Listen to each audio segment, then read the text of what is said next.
अस्सलाम वालेकुम dear student, my name is Mohammad Jawad. उम्मीद करता हूँ हम सब लोग खैरियत से होंगे। जैसा कि आपको पता है कि हमने सीरीज़ स्टार्ट की हुई है नाइन्थ मैथ की न्यू सिलेबस की फेडरल गवर्नमेंट 2024 की। तो आज हम इंशाल्लाह क्वेश्चन नंबर 2 कर रहे हैं, एक्सरसाइज 1.2 का।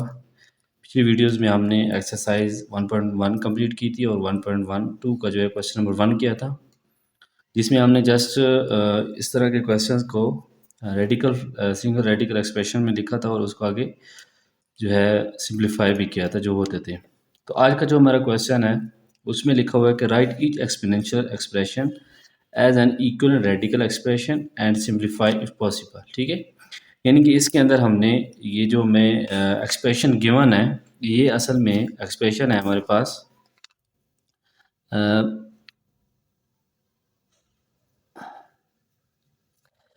Exponential expression. अब इसको हमने चेंज करना है रेडिकल एक्सप्रेशन में। रेडिकल एक्सप्रेशन में चेंज करने के लिए हमारे पास जो नीचे डिनोमिनेटर में होती है वैल्यू, वो यहाँ पे रेडिकल सिंबल लग के इस जगह पे इंडेक्स में आ जाता है। ठीक है, तो ये जब फॉर्म, ये एक्सपोनेंशियल फॉर्म जब इस फॉर्म में चेंज होगी तो ये रेडिकल एक्सप्रेशन होगा। ठीक है, इसी तरीके से हम इस क्वेश्चन को पहले इस फॉर्म में चेंज करेंगे, फिर उसके बाद उसको आगे सिंप्लीफाई करेंगे अगर हुआ तो। ठीक है, तो फर्स्ट ऑफ ऑल हमारा क्या आएगा यहाँ पे 16 टू 16 एज इट इज। अभी मैंने आपको बताया कि जो डिनोमिनेटर में होगा वो इंडेक्स वाली जगह पे आ जाएगी, यानी कि यहाँ पे आ जाएगा, और इसके ऊपर जो नोमिनेटर में होगा वो उसी तरह पावर पे रहेगा। ठीक है, उसके बाद अब ये रेडिकल एक्सप्रेशन में हो गया।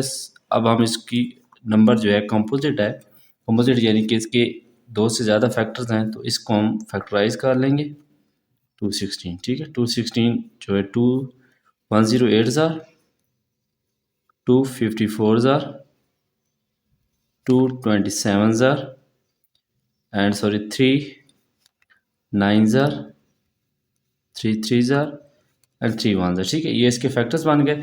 अभी हम इन फैक्टर्स को यहाँ पे लिखेंगे।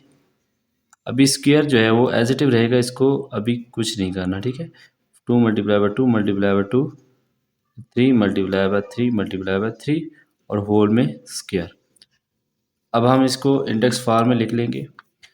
यहाँ पे में 3 आ रहा है तो इसको भी हम 3 2 है तो 2 इज पावर 3 और 3 इज पावर 3। ठीक है, ये वाली फॉर्म आ जाएगी।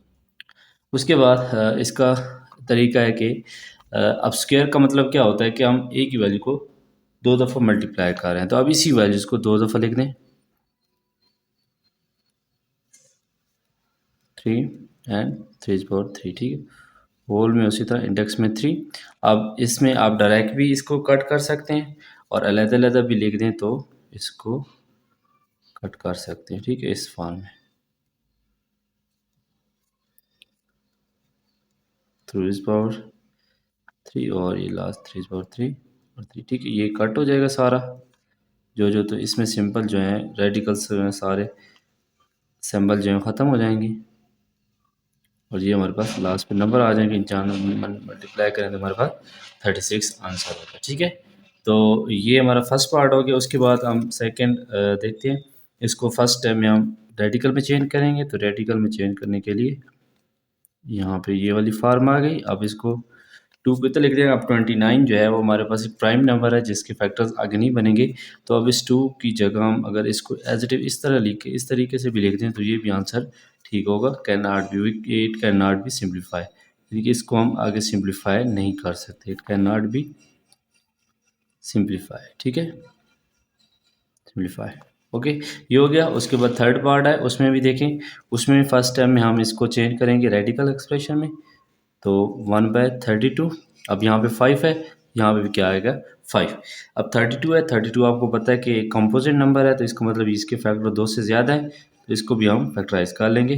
2 के टेबल में आएगा 2 16 ज़ार, 2 8 ज़ार, 2 4 ज़ार एंड 2 2 ज़ार एंड 2 1 ज़ार। ठीक है, तो ये हमारे पास इसके एक्सप्रेशन आ गए। तो ये हमारे पास इसके फैक्टर्स आ गए। इस फैक्टर्स को भी हम उसी तरीके से लिखेंगे जो पिछले क्वेश्चन में हमने लिखा था। अब ये डिवाइड में आ रहा है तो इसी तरीके से डिवाइड में लिखेंगे। 2 multiply by 2 multiply by 2 multiply by 2 and multiply by 2। ठीक है, 5 2 आ गए। अब इनको एक इंडेक्स फॉर्म में लिख लेंगे। 1/2 ठीक है, क्योंकि बाय रेडिक्स पे 5 आ रहा है, इसको भी 5 में लिखेंगे। ठीक है, अब ये 5 और ये वाला 5, क्योंकि ये होल में आ रहा है तो ये दोनों के ऊपर अप्लाई होगा। 1 का अगर हम क्यूब ले लें, फिफ्थ रूट ले, कुछ भी ले लेंगे तो वो इसका आंसर हमेशा 1 आता है। तो इसको 2 का जो है इंडेक्स वो कैंसिल हो जाएगा और ये आंसर आ जाएगा हमारा 1/2। ये हमारा लास्ट आंसर। ठीक है, यहाँ पे हमारे पास 3 पार्ट्स हो गए।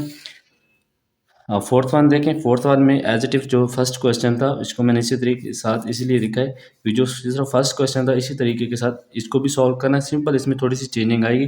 वो क्या चेंजिंग आएगी, इसमें देखें, इसमें पावर लिखी हुई है -2/3। ठीक है, तो इसको पहले हम पॉजिटिव में चेंज करेंगे। पहले हम इसको चेंज कर लेते हैं पॉजिटिव में। 1 जब हम इसका रेसिप्रोकल लेंगे तो ये जो हमारे पास नेगेटिव एक्सप्रेशन होगा वो पॉजिटिव में चेंज हो जाएगा। ठीक है, या आप इस तरीके से भी कर लेते हो कि इसको आप पहले इस फॉर्म में चेंज कर लो। इस फॉर्म में 216 -2, यहाँ पे 2 आएगा और ये 3, इस फॉर्म में कर लें। इसके बाद जो है हम इसको चेंज कर लेंगे उस फॉर्म में, डिवाइड वाले फॉर्म में। ठीक है, 216/2। अब उसके बाद सारा प्रोसेस जो है वो, ये थोड़ा सा मिस्टेक होगी, उसके बाद सारा प्रोसेस ये जो हमने अभी क्वेश्चन किया इसके भी उसी तरीके से फैक्टर्स बनेंगे। अब इसके डायरेक्ट फैक्टर लिख देंगे क्योंकि अभी हमने पीछे रेसिडेंटली किए। 1 इसके ऊपर 1 भी आएगा। ठीक है, 2 × 2 × 2 × 3 × 3। ठीक है, और यहाँ पे 3, तो इसको भी इंडेक्स फॉर्म में लिखेंगे 1/2 यहाँ पे स्क्वायर भी है 3 एंड 2 स्क्वायर है, तो इसको मैं डायरेक्ट कर रहा हूँ क्योंकि अभी हमने पीछे देखा था कि ये किस तरीके से चेंज हो रहा है। ठीक है, अब ये 3 जो है सारे के सारे कट करवा दें यहीं पे, तो यहाँ पे हमारा आंसर 36 आएगा। दोबारा वही आएगा, तो इसलिए मैंने डायरेक्ट थोड़े से स्टेप कर दी। ठीक है, उसके बाद फिफ्थ वन है। फिफ्थ वन में 1000 है हमारे पास।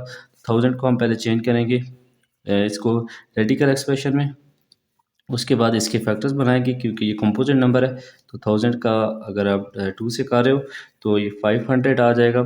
500 के फैक्टर्स बनाएंगे 250 एंड 250 के बनाएंगे तो 125, और 125 के बाद 5 के टेबल में ये आएगा क्योंकि 2 के टेबल में नहीं आएगा।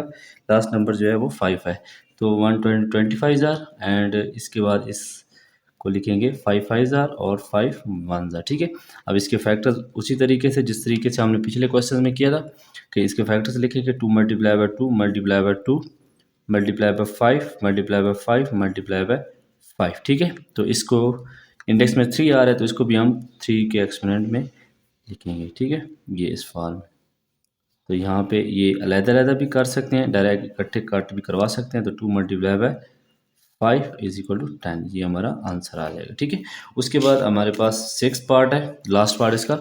सारे पार्ट्स कर रहा हूँ ताकि आपको मुश्किल ना हो। तो लास्ट पार्ट में हम इसको पहले उस इंडेक्स फॉर्म में चेंज कर लें, सॉरी रेडिकल फॉर्म में चेंज कर लें, तो ये आ जाएगा 1/39। नेगेटिव में आ रही है पावर। ठीक है, तो इसको इस फॉर्म में आ जाएगा। ठीक है, तब नेगेटिव में है तो जब हम इसका रेसिप्रोकल लेंगे तो ये पॉजिटिव में आ जाएगा 39। अब 39 जो है हमारे पास है तो कंपोजिट नंबर, लेकिन इसके ऐसे फैक्टर्स नहीं बनते जिसके ज़रिए हम इनको इसको आगे सिंप्लीफाई, ये इसके 2 फैक्टर्स बनते हैं जो कि 3 × 13 है, तो इसको आगे हम सिंप्लीफाई जो है वो नहीं कर सकते। It can not be simplify. ठीक है, it can not be simplify. तो यहाँ पे हमारे पास क्वेश्चन नंबर 2 जो है वो ख़त्म हो गया है, जिसमें हमने सारे पार्ट्स किए और स्टेप बाय स्टेप मैंने आपको एक बात बताई कि हम किस तरह इसको आगे सिंप्लीफाई कर सकते हैं या नहीं कर सकते। तो इंशाल्लाह नेक्स्ट वीडियो में हम इसके जो लास्ट क्वेश्चन है 3, 4, 5 वो इंशाल्लाह करने की कोशिश करेंगे। तब तक दीजिए इजाज़त। अल्लाह हाफ़िज़।